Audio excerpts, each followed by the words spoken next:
Muy buenas. Nos encontramos en la Plaza de España, un lugar perfecto para iniciar nuestro paseo por el Madrid histórico. A nuestro alrededor vemos jardines amplios y algunos de los primeros rascacielos de la ciudad. Detrás de mí destaca el edificio España, un enorme edificio de ladrillo rojo y piedra blanca con forma escalonada. Durante muchos años, desde que se terminó en los años 50, fue el edificio más alto de España. A su lado se alza la Torre de Madrid, otra mole de los años 50, que incluso llegó a ser de las más altas de Europa en su época. Imaginad la sorpresa de los madrileños de entonces al ver estos gigantes elevarse sobre la ciudad tradicional de tejados bajos. Durante décadas fueron símbolo de modernidad. El edificio España incluso estuvo abandonado un tiempo, envuelto en rumores de misterios mientras esperaba su renovación. Pero hoy ambos lucen renovados, con hoteles y miradores, vigilando esta plaza llena de vida. En el centro de la plaza tenéis el monumento a Miguel de Cervantes. ¿Reconocéis a los personajes? Exacto. Son Don Quijote y su fiel escudero Sancho Panza, en bronce oscuro, montados en sus cabalgaduras. Detrás de ellos, en lo alto del monumento, está Cervantes sentado con un libro, orgulloso padre de estas figuras literarias. Este conjunto escultórico se inauguró hace casi un siglo para homenajear al gran escritor en el tercer centenario de su muerte. Fijaos en los detalles. Alrededor hay representaciones alegóricas de la literatura y pequeños escudos de países hispanohablantes por donde se extendió el español, gracias en parte al Quijote. Incluso aparecen Dulcinea y otros personajes de sus novelas alrededor. Es un monumento lleno de simbolismo, ideal para empezar a empaparnos de historia y cultura españolas. Y justo frente a Cervantes hay una fuente con una bola del mundo y figuras femeninas leyendo. Simbolizan la difusión de la lengua española por los 5 continentes. Un detalle curioso para contar a los amigos. Antes de marcharnos de la plaza, os señalo un par de cosas interesantes más. Hacia el oeste, entre los árboles, asoma un templo egipcio auténtico, el templo de Debod. No lo veremos en detalle en este tour, porque nos centraremos en lo medieval y lo madrileño. Pero sabed que es un templo del antiguo Egipto regalado a España en 1968. Si tenéis tiempo al atardecer, acercaos porque la vista con el sol poniéndose tras el templo es mágica. Y una última curiosidad aquí mismo. Se dice que bajo nuestros pies, cuando remodelaron esta plaza, encontraron túneles secretos. Según la leyenda, estos pasadizos subterráneos comunicaban el Palacio Real con esta zona. Quizá eran viejas rutas de servicio o escape de los antiguos reyes. Madrid está lleno de historias ocultas bajo el suelo, y esta es una de ellas. Ahora continuemos nuestro recorrido. Vamos a caminar hacia el Palacio Real, que está muy cerca. Tomaremos la Gran Vía de San Francisco, dirección a la calle Bailén, cruzando estos jardines. Son apenas unos 5 a 10 minutitos a pie. Mientras avanzamos, podéis notar cómo el bullicio moderno va quedando atrás y nos acercamos a una zona cargada de historia, con árboles, vistas amplias y a la derecha los jardines de Sabatini junto al palacio. Estos jardines con setos geométricos llevan el nombre del arquitecto italiano Sabatini, aunque en realidad los diseñaron en el siglo XX sobre los antiguos establos reales. Veréis fuentes y estatuas de reyes antiguos dispersas por allí entre los árboles. Luego os contaré de dónde salieron esas estatuas. Y aquí estamos, frente al imponente Palacio Real de Madrid. ¿Verdad que impresiona? Es una mole de piedra blanca y granito, con su estilo barroco elegante. Este es el Palacio Real más grande de Europa Occidental en superficie. Tiene más de 3000 habitaciones. Por suerte para nosotros no vamos a visitarlas todas ahora. Necesitaríamos días. Pero desde aquí fuera podemos imaginarnos su grandeza. Fue mandado construir en el siglo XVIII por el rey Felipe V, el primer rey Borbón de España, después de que el antiguo Alcázar, el castillo-palacio de los reyes anteriores, se incendiara. De hecho, ocurrió una Nochebuena de 1734. Un fuego arrasó el viejo alcázar de los Austrias que estaba en este mismo solar. Se cuenta como leyenda que quizá el propio Felipe V, que había crecido en Francia, no soportaba el viejo palacio austero y deseaba uno nuevo al estilo de Versalles, y que pudo haber dejado que ardiera para construir este. Nunca se probó nada, claro, pero ahí quedó el rumor. Lo cierto es que aquel incendio cambió Madrid para siempre y dio lugar a esta maravilla. El Palacio Real que vemos se terminó hacia 1764 y desde entonces ha sido escenario de coronaciones, banquetes de Estado y todo tipo de fastos. Aunque curiosamente, los reyes actuales no viven aquí, prefieren una residencia más modesta a las afueras, el Palacio de la Zarzuela.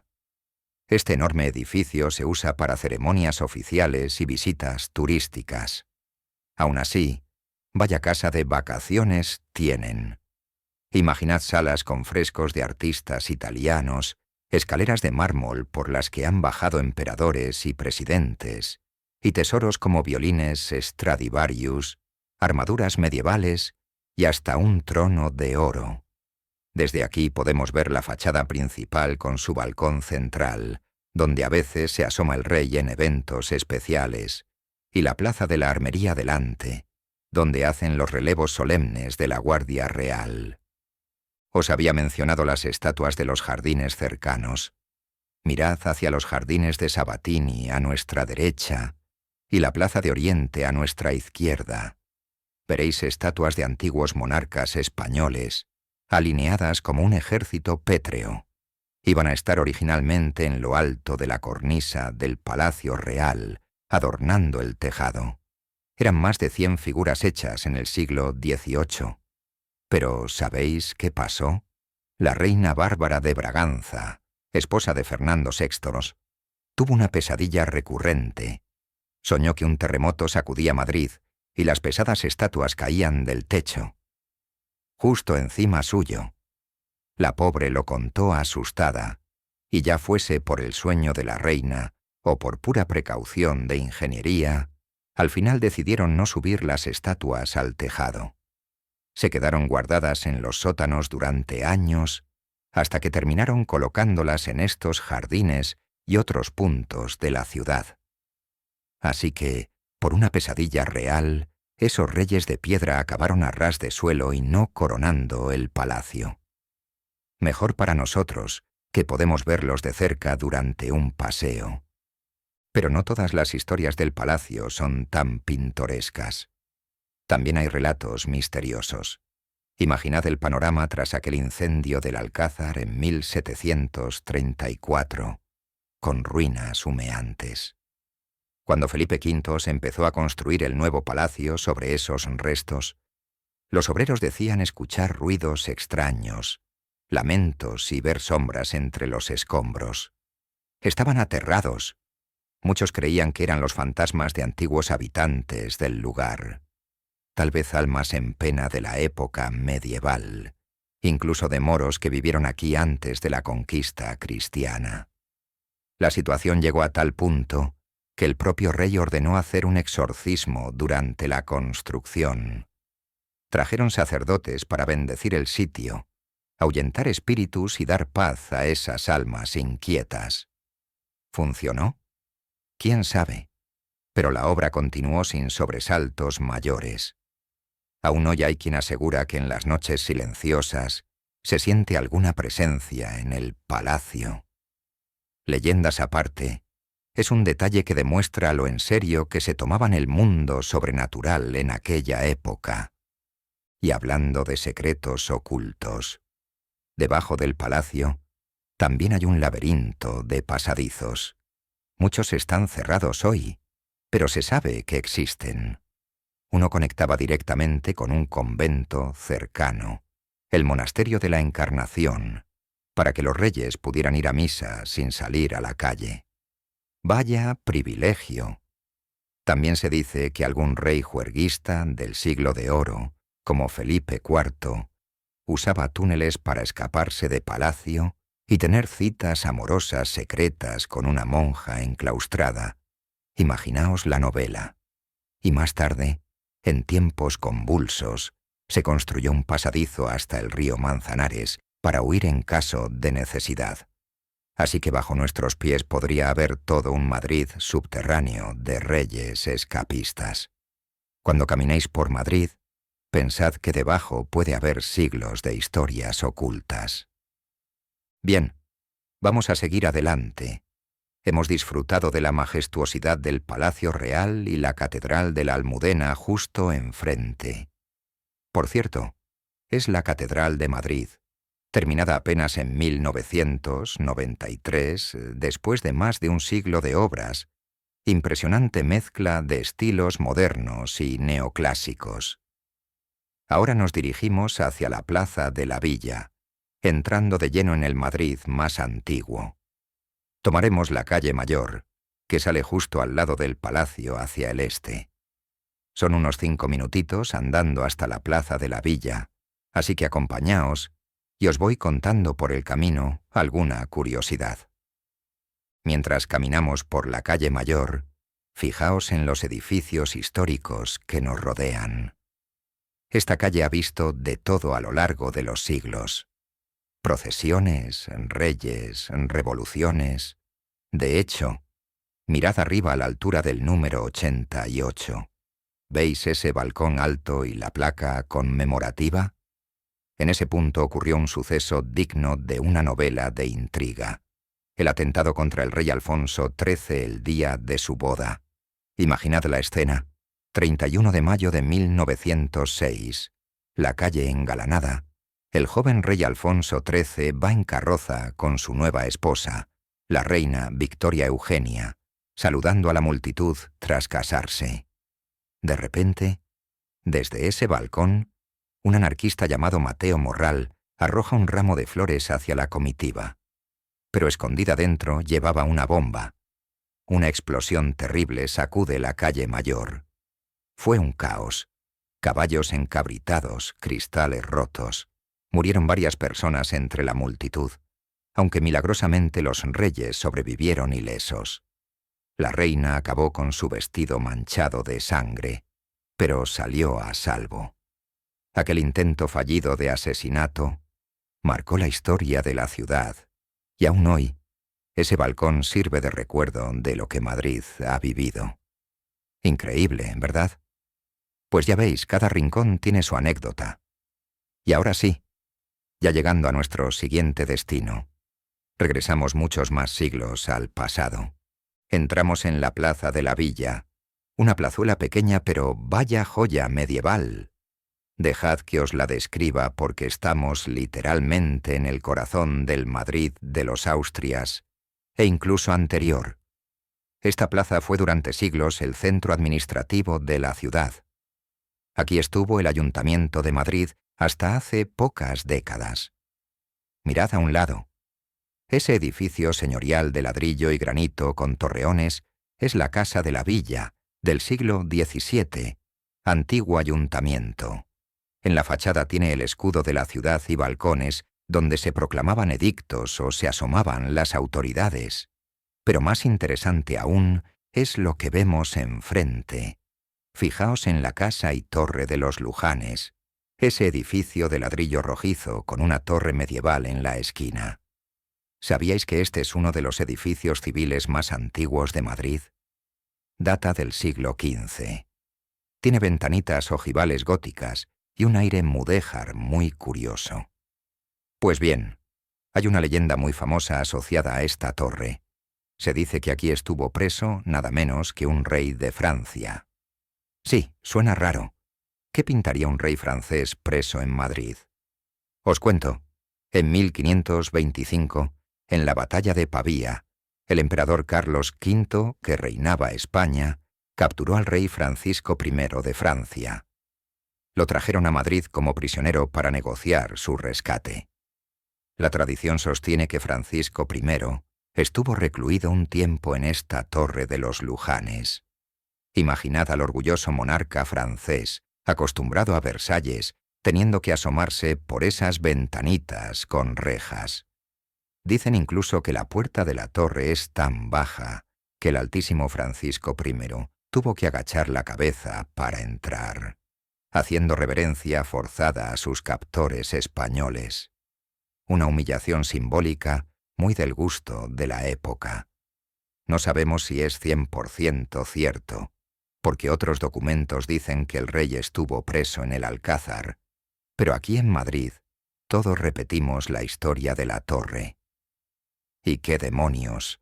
A los guías nos encanta contarla porque ver esa puerta baja y pensar en el rey enfadado hace la historia muy vívida.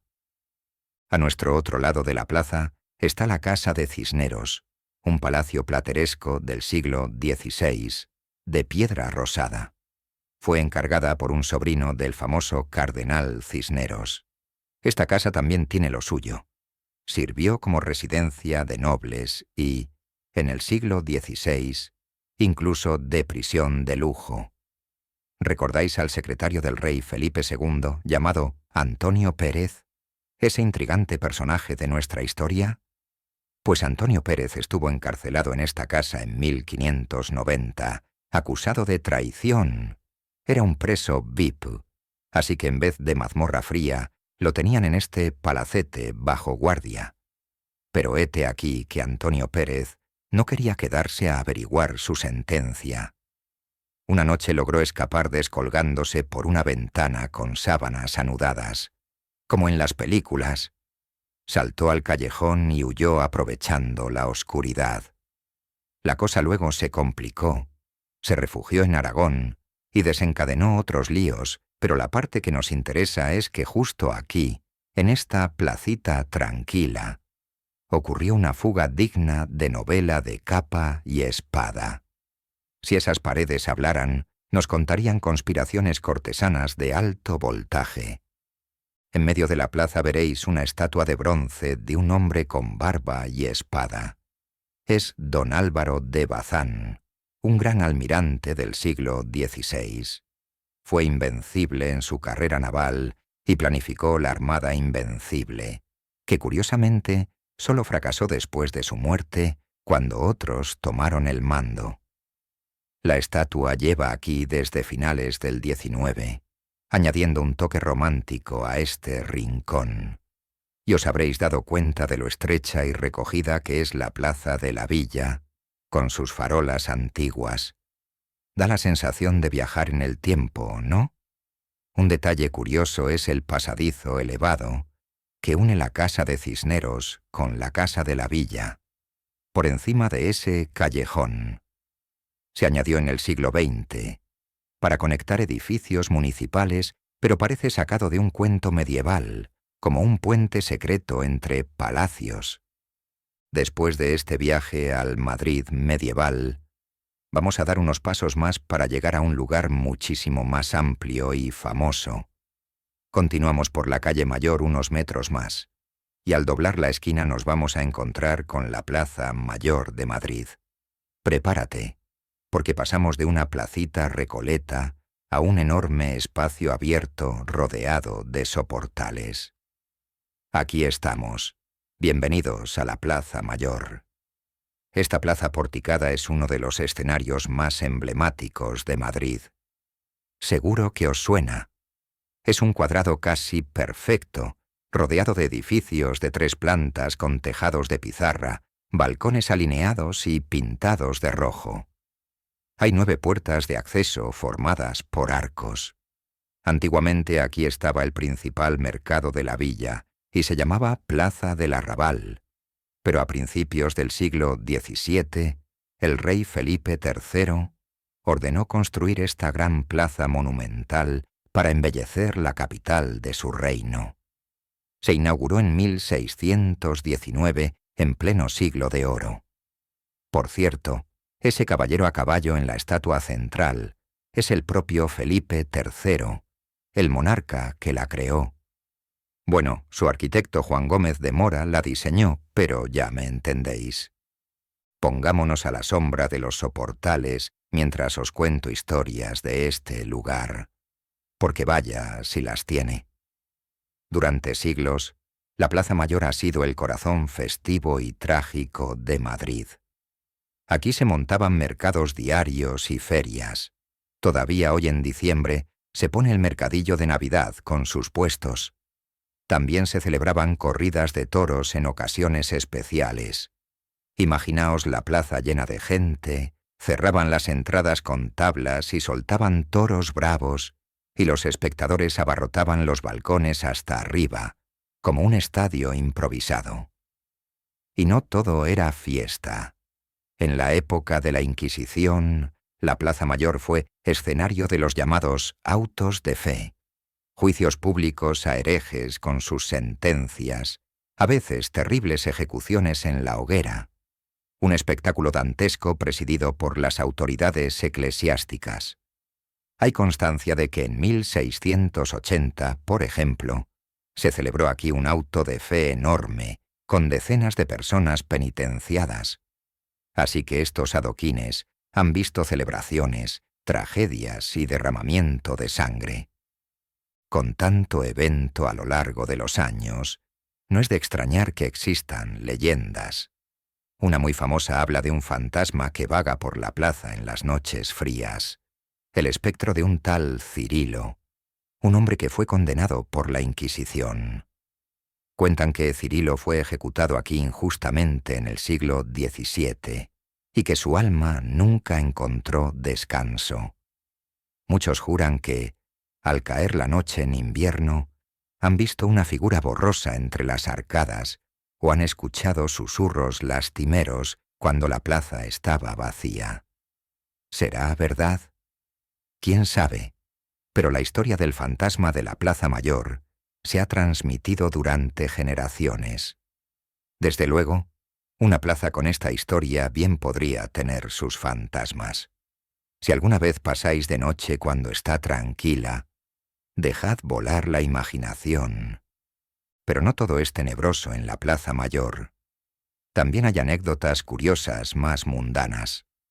Mirad la estatua ecuestre de Felipe III en el centro. Parece sólida y tranquila ahí, ¿verdad? Pues durante muchos años se escondía un secreto macabro. Se descubrió que el interior del caballo estaba lleno de huesecillos de pájaros muertos. ¿Cómo? Resulta que la estatua, que es hueca, tenía una pequeña abertura en la boca del caballo.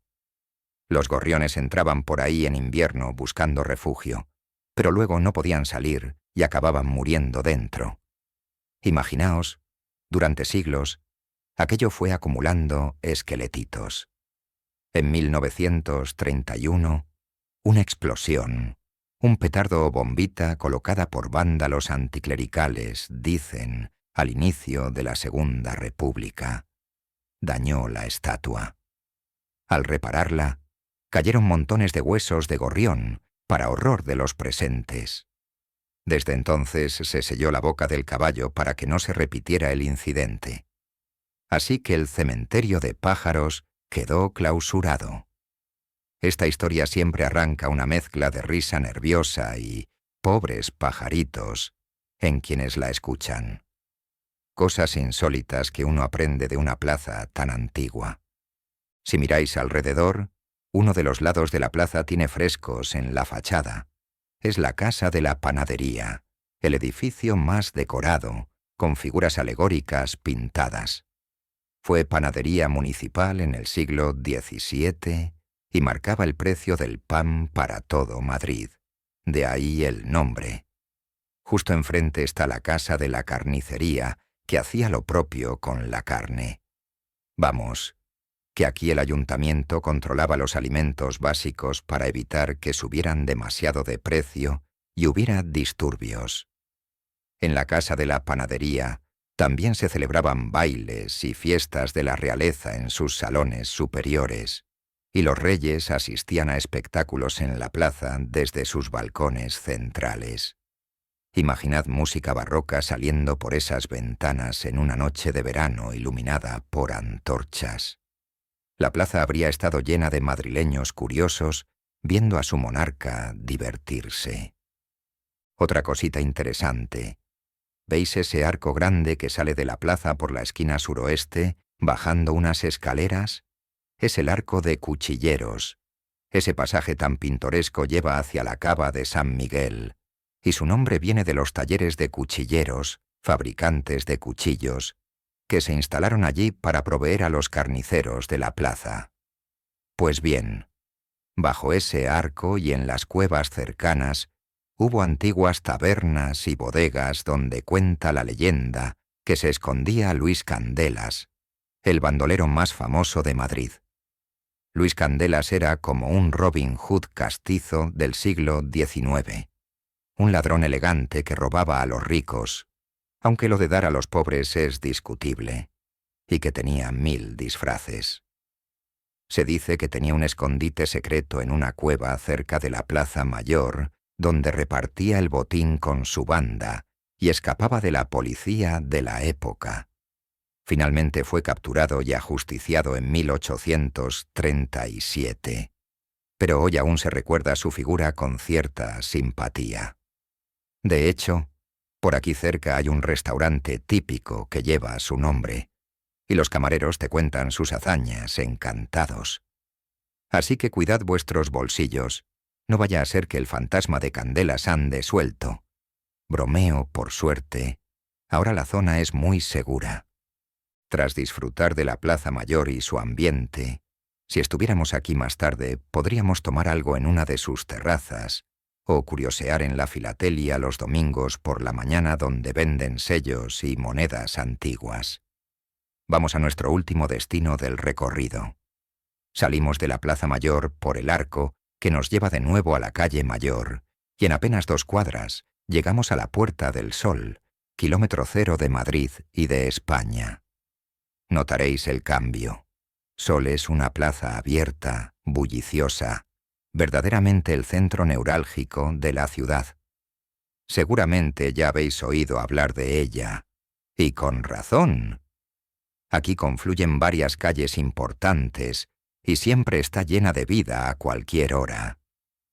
El nombre Puerta del Sol viene de muy atrás. En el siglo XV aquí había una de las puertas de la muralla que rodeaba Madrid. Esa puerta miraba al este, por donde sale el sol, y encima tenía dibujado un sol radiante. De ahí su nombre. Hoy ya no queda muralla, sino una explanada donde confluyen madrileños y visitantes. Fijaos en el suelo, allí cerca del edificio de la Gobernación, la sede del gobierno regional, el de color salmón con el reloj. Veréis una baldosa especial que marca el kilómetro 0. Es el punto desde el cual se miden todas las carreteras radiales de España. Mucha gente se hace fotos pisando esa placa, como diciendo, he estado en el centro exacto del país. Ahora mirad el edificio de la Real Casa de Correos, el de la Torre del Reloj. Este edificio del siglo XVIII ha servido para muchas cosas. Primero fue la Casa de Correos, la Oficina Postal Central, luego sede del Ministerio de Gobernación, incluso cuartel general de la policía en algún momento histórico, y actualmente es la sede del Gobierno Regional de Madrid. Pero sobre todo, es famoso por su reloj, ese reloj que vemos ahí arriba. ¿Sabéis por qué? Cada 31 de diciembre, los ojos de todo el país se ponen en él para las campanadas de Nochevieja. Es tradición en España tomar las 12 uvas de la suerte, al compás de las 12 campanadas de este reloj, justo antes de la medianoche que da paso al Año Nuevo. Miles de personas se congregan aquí en Sol esa noche con sus uvas, y millones lo siguen por televisión. La atmósfera es eléctrica. La gente nerviosa con las uvas, las campanas sonando don, don. y todos intentando no atragantarse, para al final estallar en abrazos, confeti y sidra brindando por el nuevo año. Es una de las grandes tradiciones españolas y este reloj es el protagonista absoluto. Por cierto, esa costumbre de las uvas data de principios del siglo XX. Dicen que surgió porque unos viticultores tuvieron un excedente de uva y promovieron comerlas en Nochevieja. Y vaya, si cuajó la idea. Así que cuando veáis el reloj de sol, pensad en la que se arma aquí cada fin de año. Pero Puerta del Sol tiene más símbolos. Venid hacia la esquina noreste de la plaza. ¿Veis esa estatua del oso y el madroño?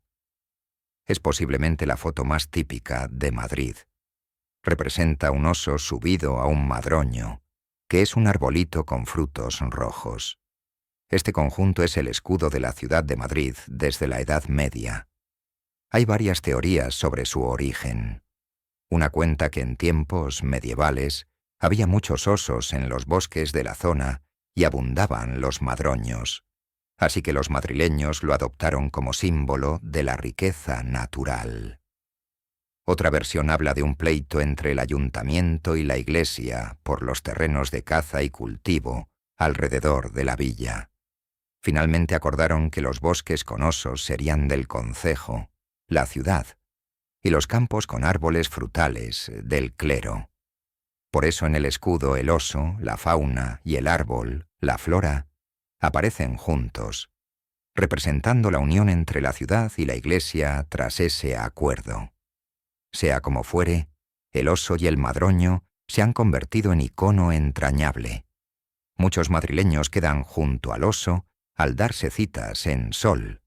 Y ojo, dicen que tocarle el lomo al oso da buena suerte. Así que si queréis, acercaos luego y dadle una palmadita amistosa. Mirando alrededor de Sol, es imposible no notar ese luminoso famoso que dice Tío Pepe con letras de neón. Es un cartel publicitario de un vino de Jerez, un sherry, que lleva aquí toda la vida, desde los años 50, y se ha vuelto parte del paisaje castizo madrileño. Tanto así que cuando lo quitaron temporalmente, por obras hace unos años, hubo un clamor popular para que volviera. Ahora lo tenemos ahí de nuevo, como guiñándonos con su guitarra. Y cerca, la estatua ecuestre que habréis visto es la del rey Carlos III, conocido como el mejor alcalde de Madrid, pese a ser rey, porque en el siglo XVIII modernizó la ciudad. Trajo el alumbrado público, alcantarillado, servicios de limpieza. Vamos, que hizo de Madrid una capital europea más habitable. Si os fijáis, en Sol confluyen la historia y la modernidad. Farolas vintage junto a pantallas LED informativas, turistas con maletas yendo y viniendo, y los madrileños de a pie que siguen usando esta plaza como punto de encuentro. Aquí han tenido lugar protestas importantes, como el movimiento 15M de 2011, donde Sol fue un campamento ciudadano pidiendo cambios sociales, y también celebraciones deportivas cuando el Real Madrid o la selección ganan títulos. La gente viene aquí o a Cibeles a festejar. En definitiva, Sol es la plaza del pueblo. Y con la animada Puerta del Sol llegamos al final de nuestro recorrido. Hemos caminado aproximadamente 1 hora y pico, viajando desde los rascacielos de Plaza de España y las novelas de Cervantes, pasando por palacios de reyes, callejuelas medievales, plazas de mercado llenas de fantasmas amigables y rebeliones, hasta acabar en el kilómetro cero de España, donde late el pulso de la ciudad moderna. Espero que hayáis disfrutado tanto como yo este paseo por el Madrid de los Austrias y más allá. Madrid es una ciudad de 1000 historias, leyendas y sorpresas, y las que os he contado hoy son solo una pequeña muestra. Muchas gracias por acompañarme en este paseo. Ha sido un placer guiarlos por mi ciudad como buen madrileño. Ahora ya sabéis un montón de anécdotas para impresionar a vuestros amigos. Os animo a seguir explorando. tomar unos churros con chocolate en la cercana chocolatería San Ginés, perderos por las callejuelas del barrio de las Letras donde vivieron Cervantes y Lope de Vega, o simplemente relajaros en una terraza. Madrid os va a recibir siempre con los brazos abiertos. Que tengáis una feliz estancia y hasta pronto, amigos